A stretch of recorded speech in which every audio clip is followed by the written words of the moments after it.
మీకు తెలుసా 1995 నుంచి 1999 మధ్య పుట్టిన వాళ్ల బాధలు.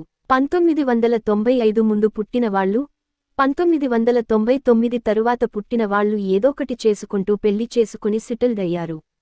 టెక్నాలజీ మా ముందే బాగా డెవలప్ అయింది కానీ మేము వాడుకోలేకపోయాం. ఏది చేస్తే బాగుంటది అని మాకు బాగా తెలుసు కానీ ఏమి చెయ్యలేకపోతున్నాం. సాఫ్ట్వేర్ జాబ్స్ అందరికి మా ముందే వచ్చిన మాకు జాబ్ లేకుండా పోయింది.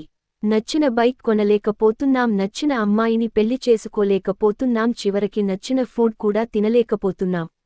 అమ్మా నాన్నని బాగా చూసుకుందాం అనుకున్నాం కాని ఇప్పటికీ వల్లనే ఖర్చులకి అడగాల్సిస్తోంది. మా జనరేషన్ ఎలా అంటే స్మార్ట్ ఫోన్ లేనప్పుడు ప్రపంచం ఎలా ఉందో చూసాం, ఉన్నప్పుడు ఎలా ఉందో చూసాం. కానీ మన జనరేషన్ డైమండ్స్ రా, మనంత మంచోళ్ళు ఎవ్వరూ ఉండరు. ఛానల్ని సబ్స్క్రైబ్ చేసి సపోర్ట్ చేయండి. Thanks for watching.